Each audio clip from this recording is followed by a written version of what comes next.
안녕하세요. 저는 30대 중반 여성으로 결혼한 지 3년이 된 약사입니다. 결혼 전에는 남편이 박사 과정을 밟으며 교수를 준비하던 사람이었어요. 그러나 교수가 되기 어렵다고 판단해 뒤늦게 취직한 케이스라고 할 수 있죠. 결혼 전에는 남편은 돈을 모아두지 못했지만 반면에 저는 일찍 병원에서 근무하면서 모은 돈으로 저축을 했었습니다. 따라서 저는 남편과는 다르게 수입이 꽤 안정적이었어요. 제 아버지는 제 여동생들의 사업을 돕기 위해 돈을 모으지 않았고 그나마 있었던 돈도 남편의 박사 과정을 후원하는데 모두 사용하여 정말로 손에 쥐는 돈은 없었죠. 돈이 없는 상황에서 제가 모은 돈이 있었기에 남편의 결혼 제안은 조금 이해하기 어려웠지만 제게는 남편이 싫지 않았어요. 이르긴 했지만 결혼을 준비하게 되었습니다. 남자가 신혼집을 구한다는 말이 있지만 우리는 그 반대였어요. 너희 신혼집 구할 때 이거 써라 막 취직한 사람한테 부담 주지 말고 보해서 써 엄마가 식당에서 힘들게 번 돈인 거 아닌데 미안하잖아. 내가 모은 돈에 대출받아서 전세 들어갈래. 이럴 때 쓰려고 쓴 거야. 대출로 왜 받아 내게 느끼 돈이랑이 돈 합치면 작은 집 정도는 문제 없을 거야. 엄마 그러지 마. 우리는 우리 힘으로 살게 어머님이 주시는 건데 거절하는 것도 예의가 아니에요. 어머님, 감사합니다. 저희 아껴서 잘 쓸게요. 나 혼자 키웠지만 정성을 다해서 키웠네. 많이 사랑해주고 있습니다. 귀중한 선물 주신 친정의 엄마의 도움과 제가 모은 돈으로 신혼집을 구했어요. 아버지 없이도 잘 해낸 저에게 남편이 트집을 잡힐까 항상 걱정하시던 엄마께서는 도움을 줄 수 있는 저에게 기뻐하셨어요. 엄마보다 더 기뻐했던 사람은 없었어요. 남자들은 여자에게 돈을 벌려는 것이 자존심에 상할 수 있다고 하지만 남편은 그런 기색이 없었어요. 오히려 이러한 상황을 기대한 사람처럼 느껴졌죠. 그러나 엄마는 식당에서 얼마나 돈을 모셨는지 궁금해하시며 30년 동안 같은 자리에서 꾸준히 일해 모으신 돈을 이제야 사용하실 것 같아요. 이젠 엄마에게 손 벌릴 일은 없을 거야. 제가 어머니보다 더 많이 버는데도 식당에서 계속 일하셔서 모으신 돈이 많은 이유가 뭔지 궁금해요. 내 생각에 우리 집은 엄마가 적당히 벌고 있는데 엄청 부자는 아니에요. 약국에서 벌어들이는 돈과 엄마의 돈을 합치면 그래도 집 하나 정도는 살 수 있을 정도니까 내가 돈을 모으면 엄마한테 갚을 거예요. 당신도 나도 일을 하면서 우리 힘으로 살자고요. 가족이 도와주는 거면 돈을 받을 수 있지만 너무 계산적으로 생각하지 말아야 돼요. 장모님께는 예의를 갖춰야죠. 남편은 엄마의 돈에 대해 자주 물었어요. 솔직히 불편했어요. 우리 둘이 힘을 합쳐 돈을 갚고 우리 힘으로 살고 싶었는데 더 중요한 문제가 있었어요. 왜 자신은 어머니에 대해 얘기를 안 하나요? 어머님은 어떤 분이세요? 아, 엄마. 그냥 왜 그래요? 궁금한데 말해볼까요? 돈 시댁 시어머니가 되실 분인데 나도 궁금합니다. 평범한 분이세요? 딱히 할 말도 없고 한 가지 조금 이해할 수 없었던 것은 3년 동안 연애를 하면서 한 번도 자신의 어머니에 대한 얘기를 하지 않았다는 거였어요. 결혼을 앞두고 시댁을 방문해 인사를 드릴 때 보니 시어머니와 남편은 서로 대화를 나누지 않는 것을 알았어요. 시어머니도 남편을 어려워하는 것 같고 남편도 시어머니에게 인사를 건네기만 하고 말을 걸지 않더라고요. 자연스럽지 않았지만 친구의 말대로 이 집안은 원래 분위기가 그런 것 같다고 생각했죠. 그렇게 우리는 결혼식을 올렸습니다. 결혼 2년 차까지는 문제없이 잘 살았어요. 그러나 문제는 첫째가 태어난 후 발생했습니다. 시작했어요. 아이를 보면 기뻐하는 다른 아빠들과 달리 남편은 아이를 보고도 생각에 잠긴 듯 우울해 보였어요. 저는 그런 것이 이해가 되지 않았어요. 아이가 예쁘지 않냐고 물어봐도 고개만 끄덕이고 표정도 안 좋았어요. 아이에 대한 책임감이 무거워서인지 다른 고민이 있는 건지 알 수가 없었어요. 게다가 저에게는 묻지도 않고 시부모를 오지 말라고 했다는 것도 이상했고 그때는 정신이 없어서 그냥 넘어갔지만 마음속에 계속 걸렸어요. 그리고 산후조리원에서 나와 집으로 돌아온 날이었어요. 아이랑 집에 있는데 남편이 늦게까지 집에 들어오지 않더라고요. 걱정에 대해 전화하려 술에 취한 남편이 인사불성이 되었어요. 들어오다가 술에 취한 상태로 집에 들어오는 남편을 보니 마음이 서운해졌어요. 지금까지 술을 마신 거야? 나는 오늘 산후조리원에서 왔어.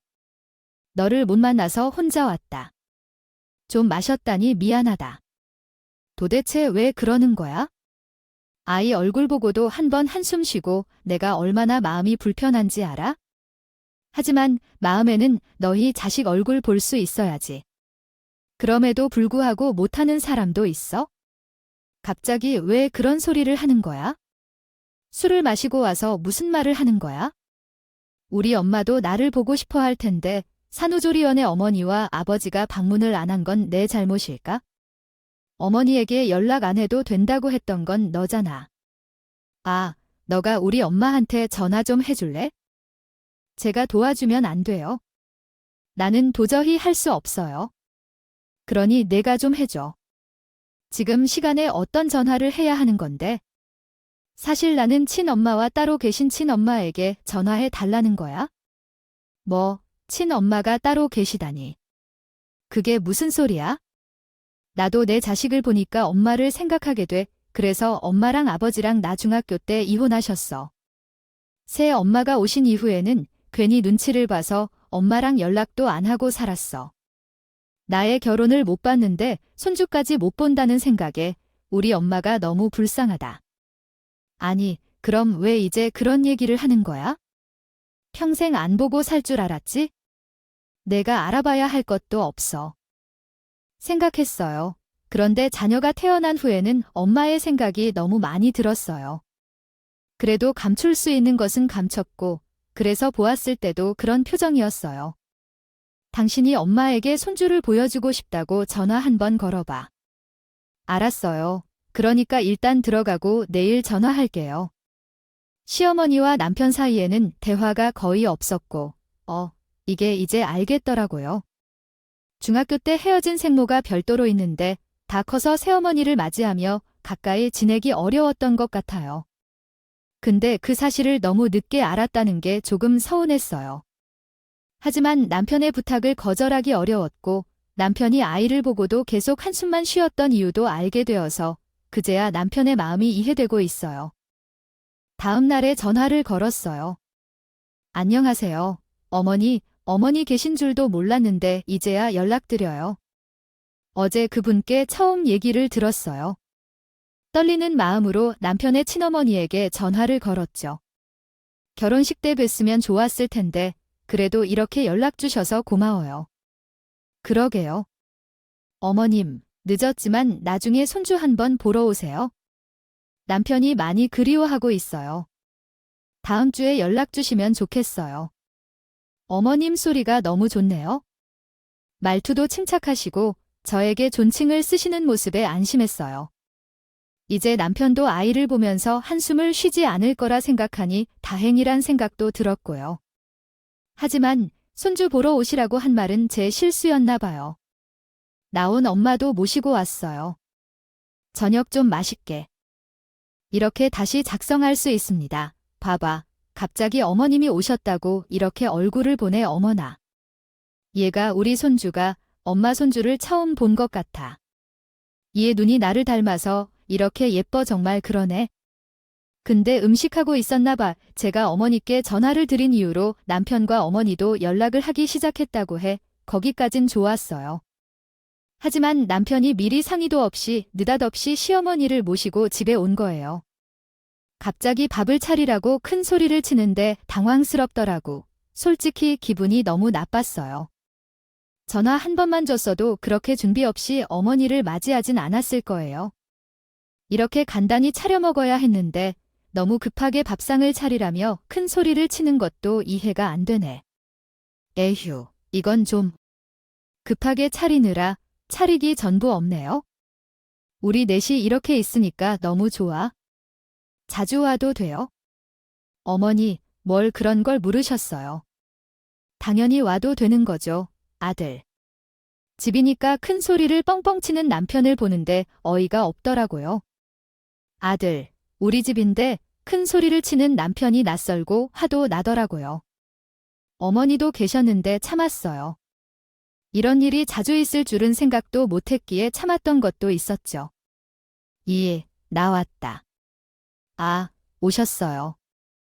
연락도 없이 어떻게 이렇게 갑자기 오셨어요? 너희 시어머니는 현관문 앞에 너무 오래 세워두는 거 아닌가요? 그대로 시어머니는 틈만 나면 집에 찾아오셨어요. 존칭이 사라지고 예전처럼 당신의 집에 드나들듯 너무 자주 연락도 없이 찾아오셨어요. 정말로 당황스럽고 불편했어요. 나왔다. 간식 좀 사왔는데 냉장고에 해둘게. 어머니는 초인종도 누르지 않고 어떻게 집에 들어오셨나요? 우리 아들이 알려줬다고 해요. 가족끼리 매번 초인종을 누르기도 웃긴 일이죠. 나중에는 남편에게 물어서 현관문 비밀번호까지 알아냈고 그렇게 잔소리도 시작되었어요. 자주 오시는 것도 불편한데 사소한 일로 폭풍 잔소리까지 시작되니 육아로 지친 상황에서 미쳐버리기 직전이었어요. 냉장고 첫 소시지는 다 보니 남편이 좋아하는 것 같아요. 소시지가 얼마나 몸에 좋지 않은지. 좋은데 약사만 하다 보니 너는 그런 것도 몰라. 밥통에 이상한 게 또 뭐야? 너네는 흰쌀밥밖에 해 먹니? 귀찮아도 콩도 좀 불리고 귀도 넣어서 밥을 지어야지. 반찬은 전부 다 사 먹는 거고 내가 하는 건 계란 프라이밖에 없어. 요리는 아예 못하는 거야? 이거 친정에서 엄마가 주신 반찬이에요. 요리할 시간도 없고 지친 내색을 보여도 아랑곳하지 않으셨죠. 어머니도 육아를 해보셨을 텐데 어쩜 그렇게 요구하시는 게 많은지 이해할 수 없었어요. 이거 다 식당 반찬이 아니에요. 식당 음식이 얼마나 짠데 너희 어머님도 해도 너무 아신다. 어떻게 이렇게 성의 없는 반찬을 해줄 수가 있어? 남편은 밖에서 일하는 사람이야. 집에서 먹는 밥이 얼마나 중요한데 잔소리가 지나치다는 경우가 많았어요. 한두 번도 아니고 시시때때로 찾아와서 잔소리하는 것도 모자라서 제 앞에서 친정엄마를 흉하는데도 도저히 참을 수가 없더라고요. 저희 엄마가 일부러 챙겨주신 음식이 왜 성의 없는 음식인지, 그리고 저도 복식도 준비해야 되고 아이도 봐야 되고 그것만으로도 정신이 하나도 없어요. 매일 잠도 제대로 못 자고요. 그 정도 안 하는 사람이 어디 있어요? 그리고 너는 내게 그런 식으로 말하는 건 못 배웠다는 소리 듣는 거야?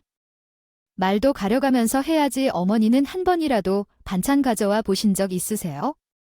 내가 왜 너희 반찬을 가져오니? 내가 식모 어머니 왜 그렇게 말씀하십니까?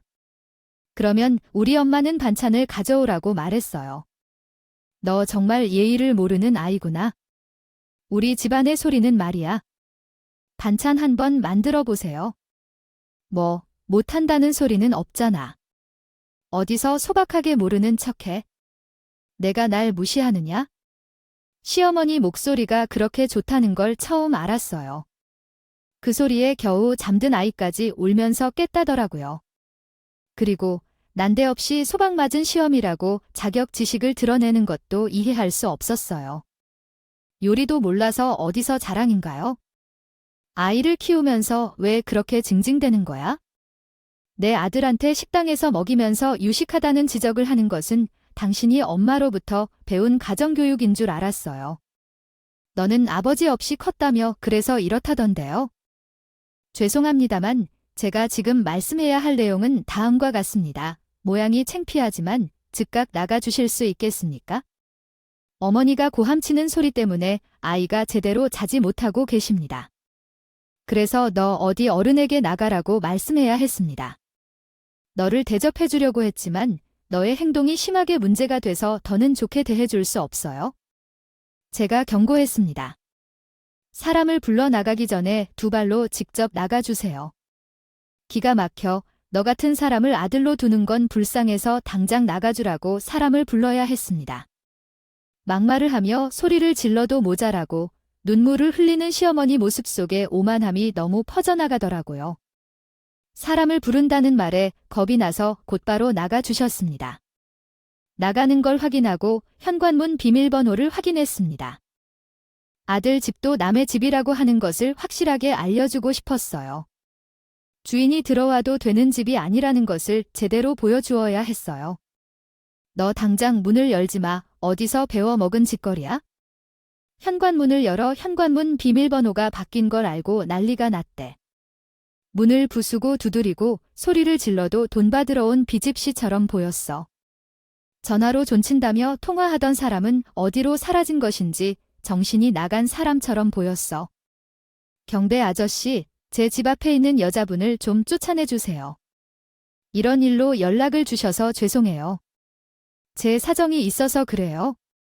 정말로 정상적인 방법으로는 말이 통하지 않는 사람이더라고요. 남편에게도 전화를 했지만 받지 않아요. 안 왔고 그렇다고 물러날 순 없었어요. 저기, 아버님, 제발 도와주세요. 그의 친엄마님이 저희 집 앞에서 소리를 질러 주민들이 민원을 제기했고 저도 미치겠어요. 그 여자가 왜 계속 우리 집에 오는 거죠? 계속 찾아와서 가라고 해도 막무가내일 거야? 제발 도와주세요. 100일도 안 된 아이가 잠도 못 자고 계속 울어요. 시아버지 목소리를 듣는데 눈물이 나더라고요. 남편이 제 편을 들어줄 거란 믿음은 힘들었고 시아버지는 왠지 쟤를 도와주실 것 같더라고요. 20분 만에 시아버지가 오셨고 시아버지가 도착하자마자 밖에서 시끄러운 소리가 들렸어요.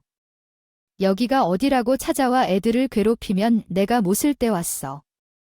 내가 아들 보겠다는데 당신이 무슨? 상관없어요.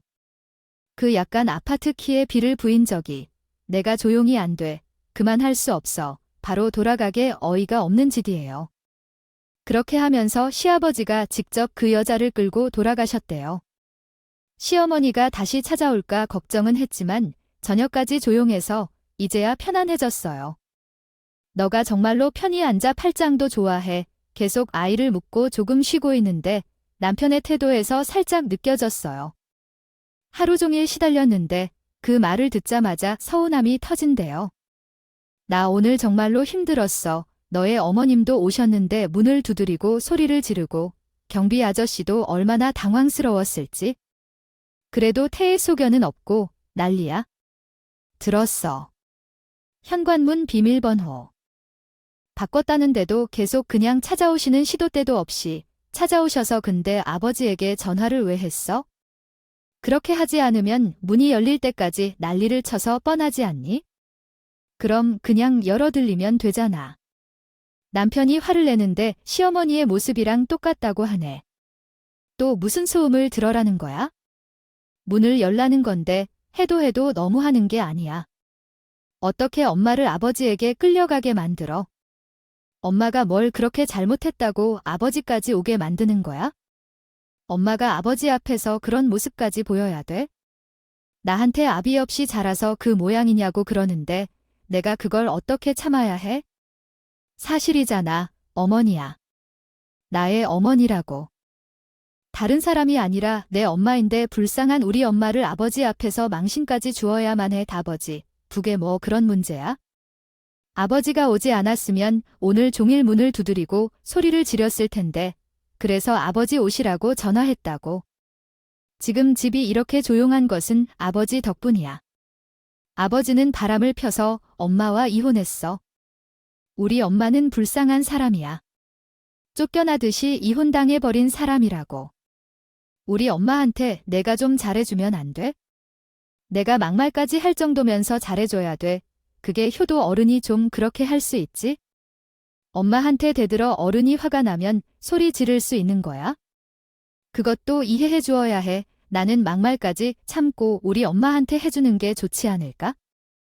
욕설까지 하며 당신에 대해 들을 때마다 당신한테 어머니에게 잘 대해드리고 싶은 생각이 없어. 너 진짜 왜 이렇게 못난 거니? 너 원래 이런 사람이야. 효도하고 싶으면 당신만 효도해. 내가 어머니한테 뭐 받을 거 있냐고 안 했잖아. 나랑 어머니랑 마주치지 않게 해. 우리 집에 막 찾아오는 것도 앞으로는 안 되겠어? 그런 건 알겠지? 비밀번호도 바꿨어. 시모가 나타나서 한 집들도 경악할 만했지만 남편의 말들도 충격적이었어요. 시호가 하신 말은 그럴 수 있는 일이라며 무조건 나의 잘못이라는 남편의 말에 참을 수 없이 서러웠고, 그래도 한동안은 조용했어요. 제가 시아버지를 부른 게 충격적이었는지 시어머니도 더는 집을 찾아오지 않았고요. 며칠간은 평화로 지냈어요. 누나, 엄마 다쳤다니 어떻게 다친 거야? 일하다가 물에서 넘어져 대퇴부를 골절했는데 수술도 끝나고 퇴원해서 얘기하는 거야? 병원에 전화하려고 했는데 엄마가 하지 말라고 했어. 그래도 누나가 육가 때문에 힘들은데 병원까지 오면 안 된다고 해. 그래도 그렇지. 그런 일에 이제 얘기하면 어떡해. 지금 엄마 상태는 어떤데? 집에서 꼼짝없이 이주 중이라고 하던데. 이번 기회에 엄마도 좀 쉬는 거지? 나도 같이 쉬려고. 내가 간병할 거야. 일단 지금 당장 가야 해. 그냥 알려주려고 전화한 거야. 내가 엄마 옆에 있을 테니까 너무 걱정하지 마. 내가 어떻게 간병을 하게 해? 아무리 자식이라도 아드님한테 화장실 가는 것까지 도와줄 딸이 있을까? 친정어머니가 크게 다쳤다는 소식을 듣고 곧바로 병원에 가야겠다는 생각에 짐을 싸는데 남편이 그것을 막았습니다. 나 혼자 어떻게 아이를 돌보고 가정일을 처리하겠어요? 반드시 가야 해요. 1,000원이라도 있다고 했어요. 1,000원만 주시면 장모님에게 드릴 수 있겠죠. 우리 어머니가 다친 것까지 해서 수술까지 받았다는데요. 그런 상황에서도 나 혼자 맡아야 하나요? 힘들 것 같아서 병원에서 전화도 못하게 하셨다고 합니다. 며칠 동안 엄마 곁에 있고 싶어서 그래서 반찬도 준비했으며 집안일은 아무것도 안 해도 된다고 했으니 아이만 좀 보라고 했어요.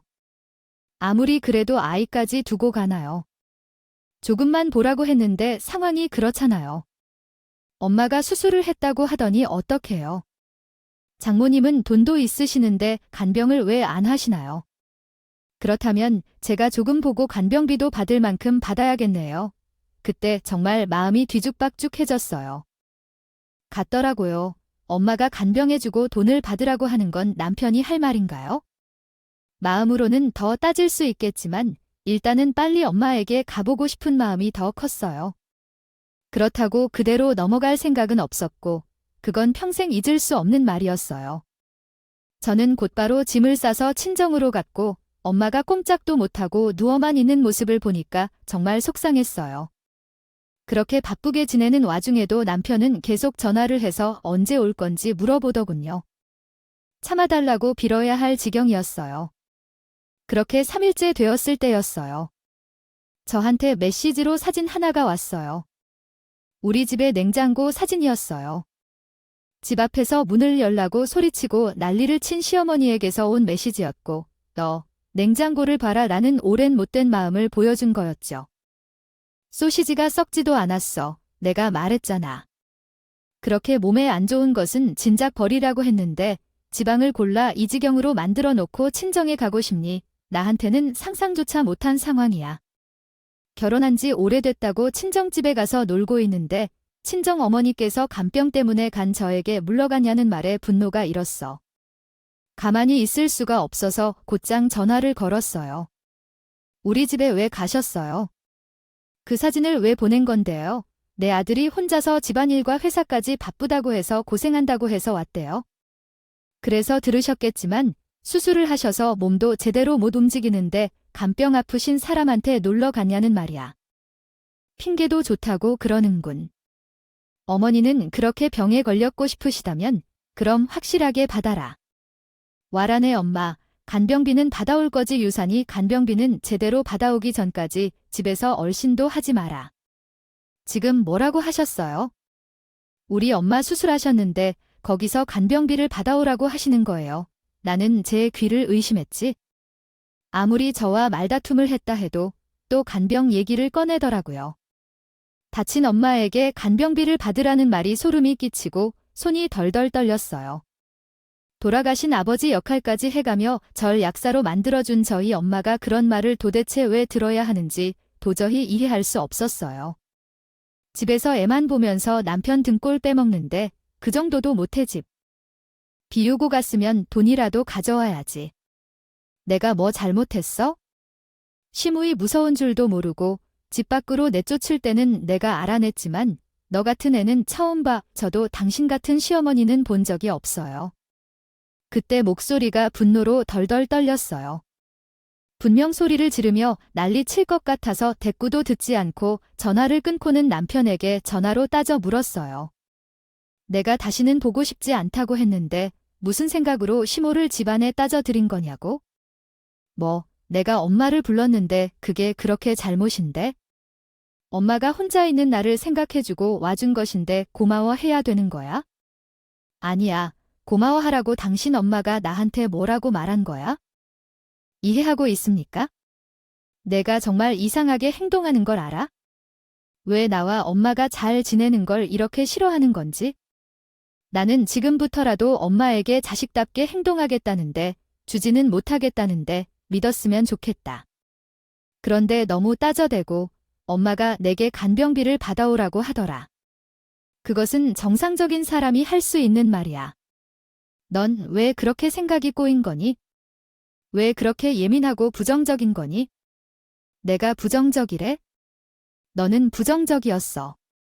엄마가 부정적이고 꼬였던 너도 우리 엄마에게 말을 조심해야 해. 나도 참는 게 한계야. 너야말로 나를 시험해선 안 돼. 엄마를 다시 찾아오면 아버지를 불러올 거야. 그렇게 알아도. 아버지에게 엄마가 올 거라고 얘기했어. 그게 통할 거라고. 그렇게 생각해서 전화를 끊고 곧바로 집으로 갔어요. 오늘은 정말로 결판을 내겠다고 간 거였죠. 그런데 더 황당한 일이 기다리고 있을 줄 몰랐어요. 현관 앞에 섰더니 비밀번호를 눌러도 문이 열리지 않아서 누가 잘못한 일인 줄 알았어요. 너무 화가 나서 몸 전체가 덜덜 떨리고 있었어요. 초인종을 눌렀더니 기다렸다는 듯이 시모의 목소리가 들려왔어요. 약 걸린 듯 경쾌한 목소리더군요. 신이나 모양이었어요. 너 반성은 했어? 어머니 현관문 비번을 바꾸셨어요. 내 집 현관문 비번을 그래, 며느리 버르장머리.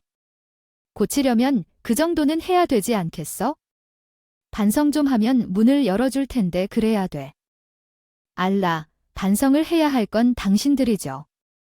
내가 무슨 반성을 해, 너 아직도 정신 못 차린 모양이야.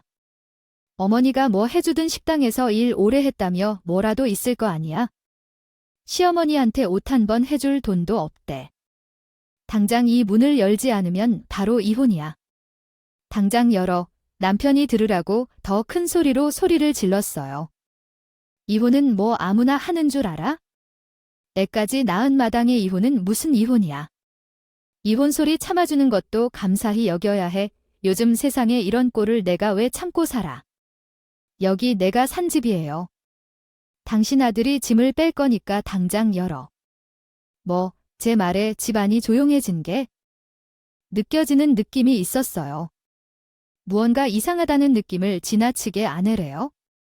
아내는 현관문이 열린 것을 보고 한순간에 참고 있던 분노가 폭발했다고 해요. 이제까지 엄마 뒤에서 조용하게 있던 남자가 얼굴을 들이밀며 나타나는 모습이 마음에 들지 않았어요. 여보, 조금 진정해봐. 우리 아이도 있는데 왜 이러니? 하니 아이를 생각하는 사람이야. 엄마가 비밀번호를 바꾸는 동안 뭐 했냐고? 우리 엄마한테 돌볼 돈을 훔쳐가고 이런 짓을 한 거야? 너 같은 놈이랑 함께 살 수 없어. 당장 이혼해야 해. 너 엄마도 있는 거 못 보여? 이혼이란 말을 그렇게 쉽게 하지 말아줘. 말 좀 조심해. 쉽게, 넌 이것이 쉬운 거라고 생각해? 너가 이런 상황이 되었을 때 넌 뭐 했냐고? 너 행동을 제대로 해야 해. 남편이라는 대상은 없어졌다. 남편의 옷들과 물건들을 현관 밖으로 모두 던졌다. 제 손으로 곱게 접어놨던 옷들과 물건들이 사방으로 흩어지는 것도 전혀 아깝지 않았다. 시원한 기분이었다. 간병비에 대한 언급 같은 것은 하지 마라. 너를 양해해 줄 생각은 없다. 여기는 우리 어머니와 나가 번 돈으로 산 내 집이다. 너는 지금 당장 이 집을 나가야 한다. 남편에게 고래고래 소리를 질렀지만 그는 말없이 멍한 듯이 있었다. 그런 것조차 성이 차지 않았다. 간병비를 받겠다고 한 말을 어떻게 잊을 수 있겠는가. 나는 내가 모은 돈과 친정어머니의 돈으로 신혼집을 마련했을 때도 뻔뻔히 행동했던 너를 어림없다 생각한다. 시모가 현관 비밀번호를 바꿀 때도 가만히 있었던 것을 생각하면 화를 참기 어렵겠다고요. 너 이게 지금 무슨 짓이야? 시모는 믿을 수 없다는 듯이 나에게 다가와 물었어요. 뻔뻔하게 남의 집에 들어와서 막말을 하던 시모의 낮잠이 질러 있었어요. 제가 이렇게까지 나올 것이라고는 생각하지 못한 것 같았어요. 당신, 빈털터리 아들이랑 내가 결혼할 거야.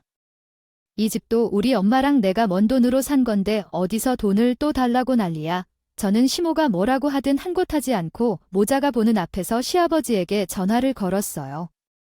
아버님, 제 이렇게는 도저히 못 살겠어요. 저희 이혼할게요.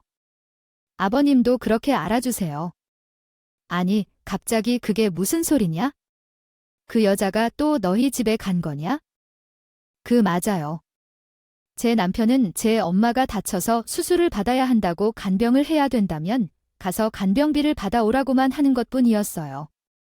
시어머니께서 현관 비밀번호까지 바꿔놓고 제 머리를 말이나 바꾸겠다고 하는데 어떻게 그런 사람이랑 계속 살아가야 할지 모르겠어요.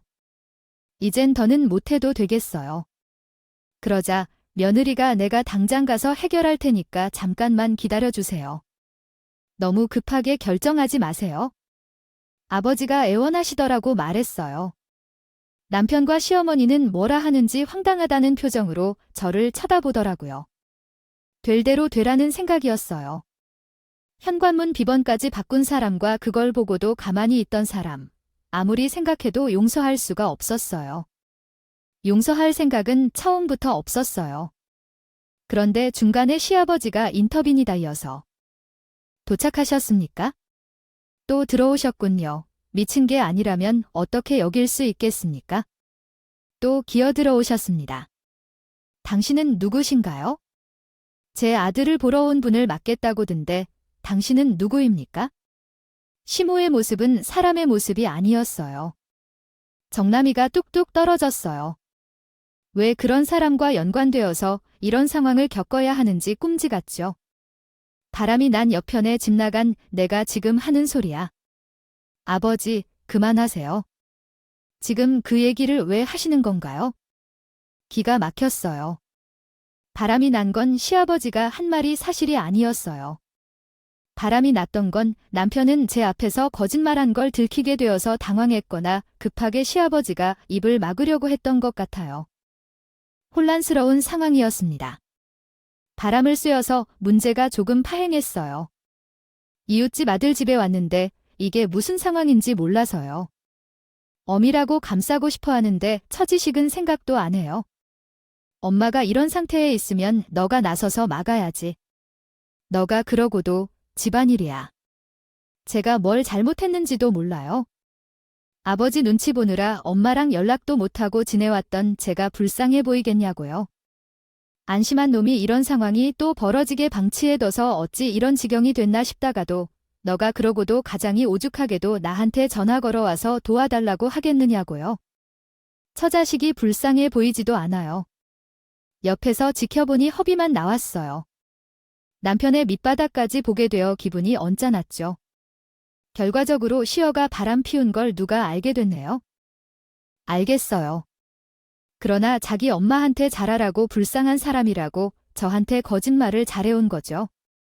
오는 막말을 한 것도 용납할 수 없었지만 시모가 일방적으로 쪼그겨서 거짓말을 해서 저에게 효도를 원했던 것을 생각하니 이 남자를 도저히 믿을 수가 없겠더라고요. 이혼은 당연한 거였지만 그동안 남편이 저에게 단 한 번이라도 진심이었던 적이 있는지 의심스러웠어요. 지금 누나 집으로 좀 와줘 나 집 나갈 거야 라는 메시지를 동생에게 보냈어요.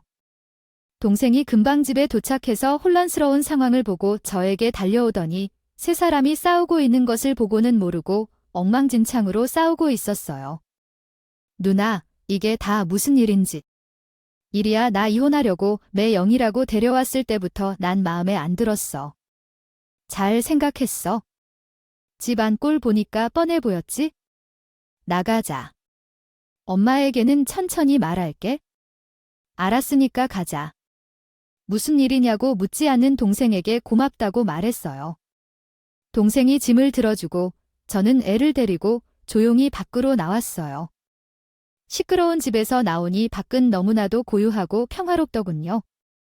내내 울던 아이도 밖으로 나오니 조용해졌고 아이한테 미안했어요. 그런 꼴을 보여줘서 미안해서 눈물이 나더라고요.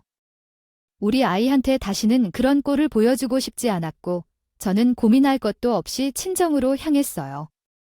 친정에 도착해 엄마에게는 천천히 전할 거니까요. 말씀드렸더니 별 말씀 없이 진정되셨던 저희 아버님이시라고 그렇게 며칠이 지나서 시아버지께서 전화를 주셨더랍니다. 잘 지냈니?